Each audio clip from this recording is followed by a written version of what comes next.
Hey y'all, I'm Blaine Phillips. And I'm Phillips-LeVan. We're married, like just a minute ago, but we've been together for 14 years. We have a teenage daughter. Which means she's basically an adult, right? We're also growing a business on the side together. Wow, that's a lot.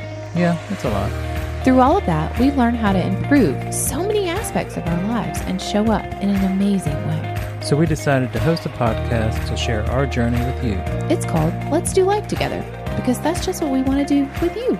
So if you could use some tips and tricks on how to make life a little smoother, then you're in the right place. Come on in and let's do life. If you don't know what the title refers to for this episode, then you're lucky. Oh boy, there's a peek into how Jason feels about this one. Let me first, disclaimer alert. This is probably not one you want to listen to with your young children around, if you have young children.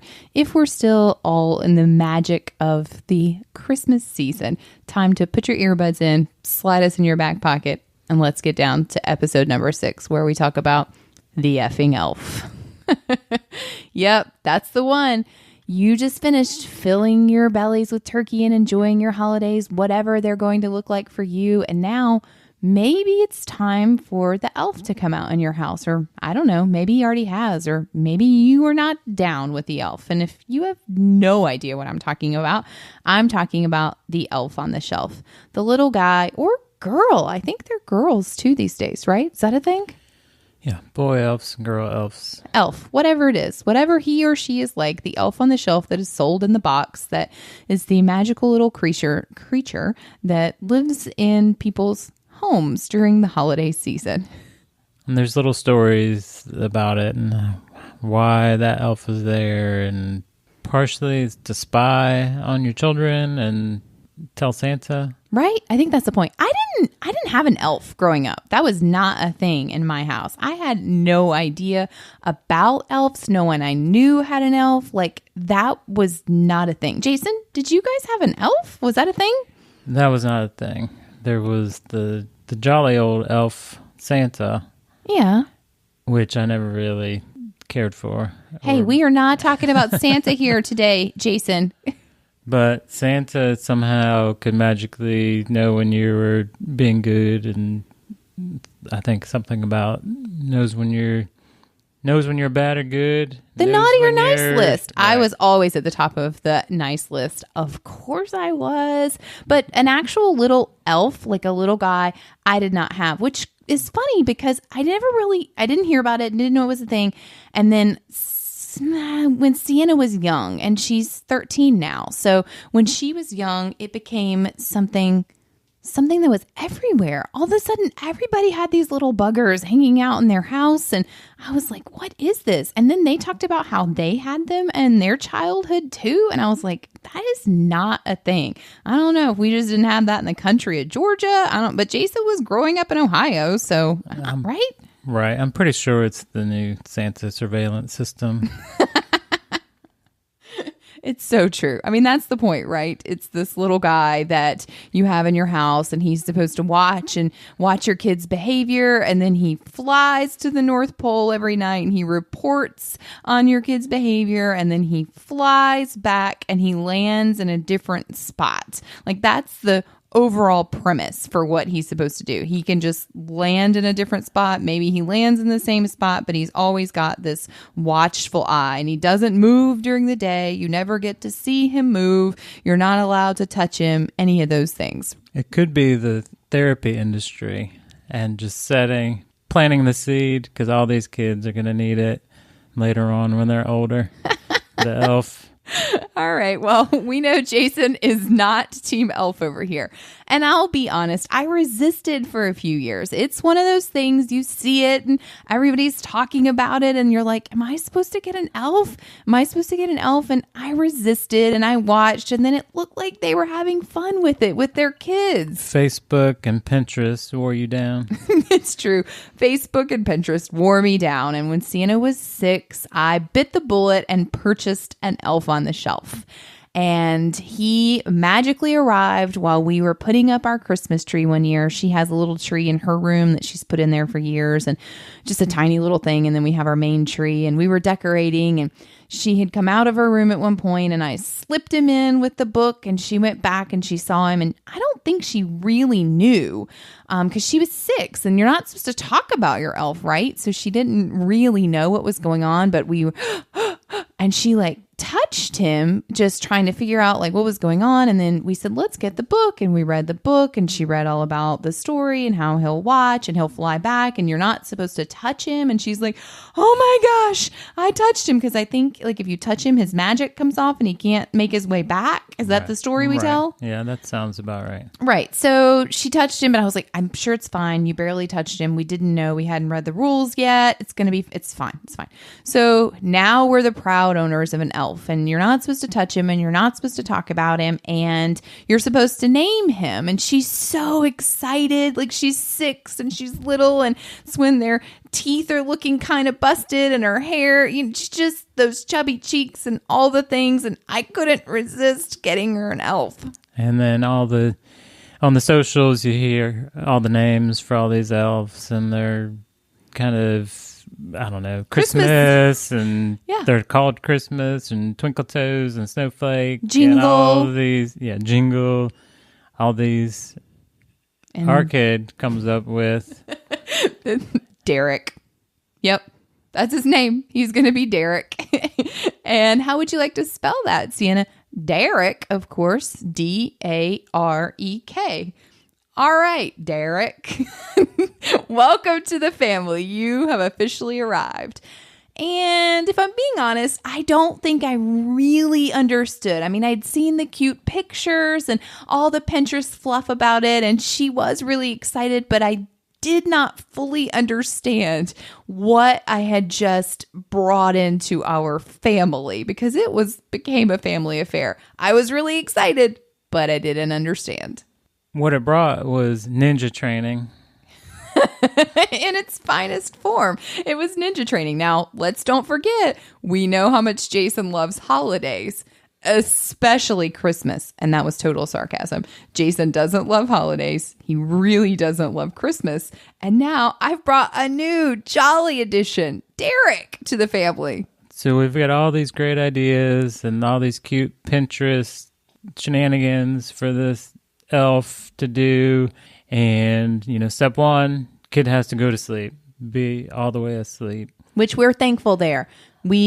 Our kid has never had a problem with sleep. So she has a bedtime. She goes to sleep. Okay. Step 1 in our house, easy peasy. Step 2, somebody falls asleep on the couch or goes to bed because they're all done for the day. Okay. Step 3, I figure out what the intent of the particular shenanigans is supposed to be and what supplies I need and construct some kind of play scenario and have to execute the plan quietly and to Pinterest perfection mode. Step 4, Sienna and I both wake up in the morning to magic elf shenanigans. It's wonderful. It's magic. Yay. I had a great idea. I fell asleep and look what happened. The magic elf came.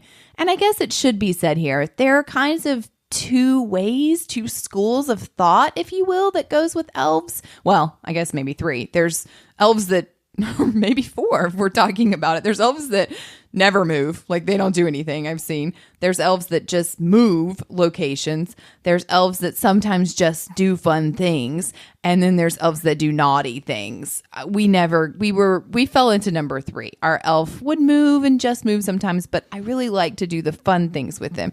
So we never got down with naughty. I just didn't think it was right to teach her to be mischievous at night when no one was looking. So we kept it pretty simple, moving him around and then doing the fun things that I found on Pinterest. And it really was magic. Each morning he'd done those things I had envisioned in my mind. Year after year after year. Oh, yes. It was glorious. And then one day, you know how we talk about communicating with your partner and telling them how you feel out of the blue on like a random Tuesday? And this was probably after a couple of years of therapy, and I finally found my voice, and I confessed, I hate the elf. I pretty sure my words were, "It makes me dislike Christmas even more." It's true. Can you even imagine? He says to me, I hate the elf. I do not like Derek. And if it's possible, it makes me dislike Christmas even more than I already did. I had a solution, and that was, let me just tell Sienna that none of this is real. That was not a viable solution. I was not prepared, nor was I ready. I like the magic of it all. I did not want to. Let me just tell her, oh my gosh, no, you're not doing that. You're already very Grinchy. I come up with solutions around here. Yeah, it's true. Not all of them are winners, I'll tell you. That was not going to.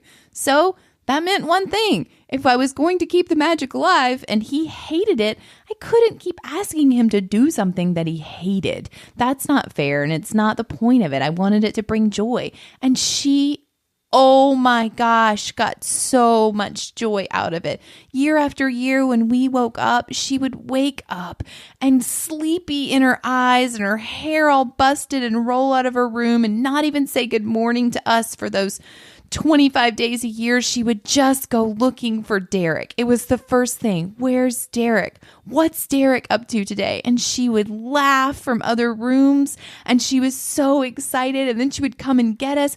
Mommy, Daddy, come see what Derek did. Oh my gosh, how did he do that? Look, he's fishing for fish in the sink. Oh my gosh, he made a boat and made a raft. How's he doing that? It's so cute. Mommy, did you see what Derek did? He brought us a special treat for breakfast.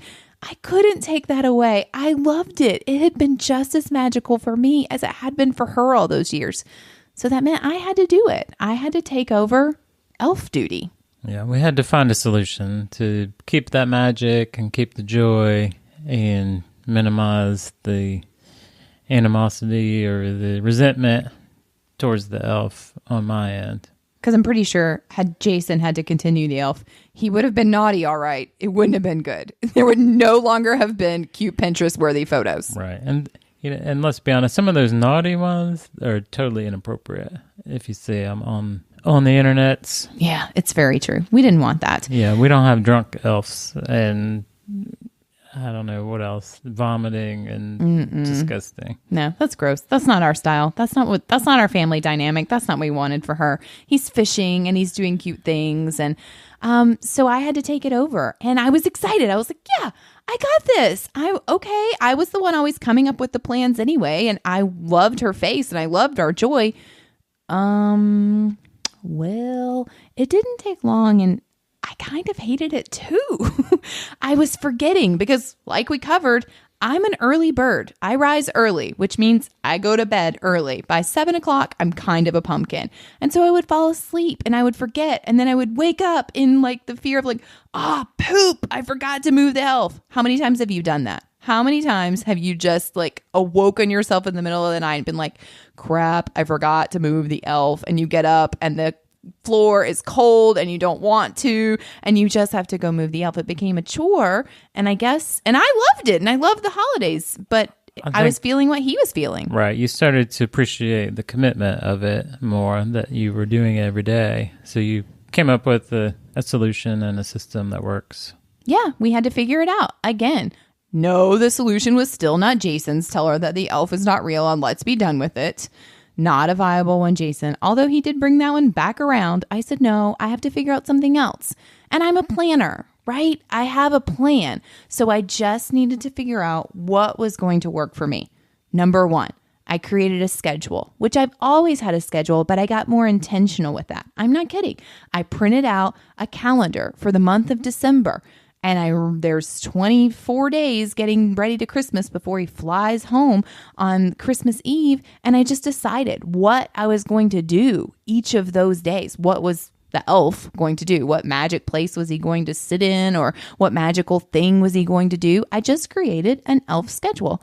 And actually, I'm going to share that right here with you. So if you've ever struggled with ideas and you just don't know what to do, you'd like a schedule or you'd like some new ideas, then you can go to BlamePhillips.com and download your free copy of the exact schedule that I use. And I change it up each year, but this will be an example for you for this year. I mean, it can help you keep the magic alive in your house without having to actually try that hard.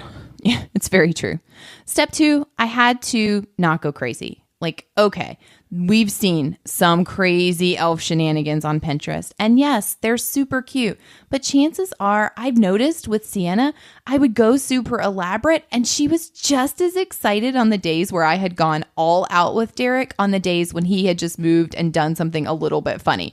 If he was riding on our stuffed Rudolph, that was just as funny as the drum set that I had spent 3 days constructing for him to be in a rock band with the Barbies. Let's be honest. So dial it back. That was step number 2. I had to dial it back and just enjoy the process. Right. I think the getting into her panty drawer is probably the number one thing over the years. It's just whatever reason. Super simple. You open the drawer, throw a couple panties out, stick the elf in the drawer, and it's somehow the funniest, most ridiculous thing ever. It is. It got her every time. You couldn't even take it. So just keep it simple because she didn't know that the drum set took me 4 days to make.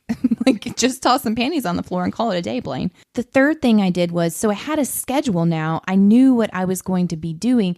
Any little props or little things that I might need to make that magic happen, I would make in advance. So I'm not constructing something the day I need it, the night before. Like, I dialed it way back on the drum set, but if I had it in my brain and my heart was set on creating that drum set, I wasn't stressing myself out by doing it the night that I needed the drum set. I would do those little things before. One of the favorite ones, oh my gosh, she thought this was the grandest thing. I took some foam, like just the crafty foam, you know, the stuff that you can make like the fake crowns and the pirate swords out of, and I cut these little they look like wings, and I put them on her shoelaces. So it looked like she was a superhero that had these little wings on the side of her shoelaces. It took me about 2 minutes, and he had tied them on there, and they made them look so fancy, and she loved it. But I had cut those out 2 days before, so I was ready. I zipped them on her shoes that night. So that was really a big step for me in giving the joy back to myself was I'm not winging it. I have a plan. I've dialed it way back, and any little props or any little things I need, I've got those ready in advance. And that was probably the aspect that pushed me over the edge more than anything, is trying to stick with that Pinterest picture at the last minute. Yeah, it's too much. Like, it's just, you don't want to do that. So the next thing, I had to figure out what works for me. That's what it's all about, right? Figure out what works for you and let that be okay. I am a morning bird. Early bird, if there's a worm, I'm getting everybody's worm. You can just bet. Jason's a night owl. So he would move the elf at night, and that's what worked for him. I kept falling asleep on the couch, and I kept getting mad because I'm just ready to go to bed, and then I would remember, guess what? Ding, ding, ding. Blaine, you don't have to move the elf at night. I could move him in the morning. When my alarm went off at 4:30, I got to move him. Sienna's still not awake at 4:30, and that's what worked for me. So figure out for you, can you move him in the morning while your kid's still asleep? Is it at night? Is it right when they go to bed? Is it do you have a midnight potty break that you're just always up for and you want to move the elf then? Whatever works for you, but it worked for me to move him in the mornings. I just had somehow thought I had to do it at night, and I fell victim to you just have to. I didn't have to. So that was the next thing. I just started moving them in the mornings, and then it became magical for Jason. Not that he cared, but when he woke up, the elf was moved. Right, Jason? Right, and she still does the same thing. She gets up, year after year, every morning she'd get up and search for the elf and come report and tell you can hear her, running, going room to room, opening the doors, opening the freezer and fridge and cabinets and laundry, laundry dryer and all the things. We've had him for 7 years now. And I know, does it look the same as it did when she was 6? No, but still, she's just so excited about that elf. I couldn't do it. So that's the fifth one. That's the fifth step. I would remind you, focus on the magic that it is, because maybe your kids don't still believe in Santa. Maybe they don't believe in an elf. Maybe you don't want an elf for your family, but there's something about giving your kids that ability to believe in magic. it just, I think, sets them up for a later part of life to believe in things that they can't yet see. They don't know what it's going to look like. And so when you believe, when you can have faith in something that you can't see, you can't envision, you can't even touch it, oh man, imagine what that's like going into your adulthood. Talk about setting them up to fight for things, to go for things, to challenge themselves. That became what it was about for me now as she's older. Like we've set her up in that ability to believe in something. Next step for us is to carry on the magic even when she stops believing, quote unquote, and just really having fun with it. That'll turn it for me, I'm sure. I think the tables will turn. I think it won't completely go back to be his sole responsibility anymore. We've learned from that, but I know that when he gets to do different kinds of things with the elf, and maybe this is our year. And it could turn into a competition, who gets to the elf first to make him do something silly. It's true, but I can tell you this.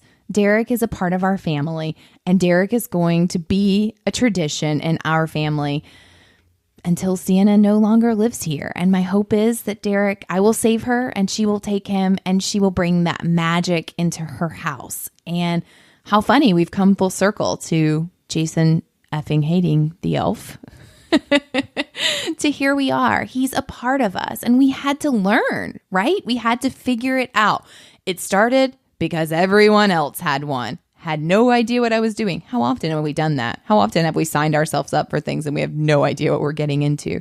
And then we went through some years of he was really great for me and really awful for Jason. Not so great for me. Jason was done with him. And then we put those steps into place. Remember the steps. Number 1, I created that schedule, which I'm giving you. So don't forget to grab your free download of it. Number 2, just dial it back. It's okay. They're just going to be as excited about the panty drawer as they are the drum set. Number 3, any little things you need, try to bust those out in advance. So the night before, you're not hot gluing your fingers and stressing yourself out when you just want to go to bed. And then figure out when works for you. If you're an early bird like me, it's okay to move him in the morning. I think you can fly to the North Pole any hour of the day. I'm just saying. So those are a lot of specifics about, how to handle an elf. And I think, more importantly, this could just spark a discussion about the traditions that you do in your house. And maybe there's something that one partner, sees the magic in and one partner really hates it. It could be, the elf could be something else. So just, you've got to start with having that conversation. Yeah, and then help a man out. He hates it. I will take it off his plate. Right, whatever it is. So talk about it and then come up with a solution to make it easy on all parties and still retain that magic. All right, that's our elf story. It's time for Derek to come back. So we want to hear from you. Do you have an elf in your house? Do you hate the elf? Do you love the elf? What's your elf's name? Tell us all about it. Find us in the socials. Send us a message because we're curious. Is Jason the only guy alive that effing hates the elf? I'm thinking not, but we want to hear from you. If you're liking what you're hearing from us, then all you need to do is hit that subscribe button. Don't forget to grab your free download to make your elf life a little bit happier this season. And until next time, happy elfing.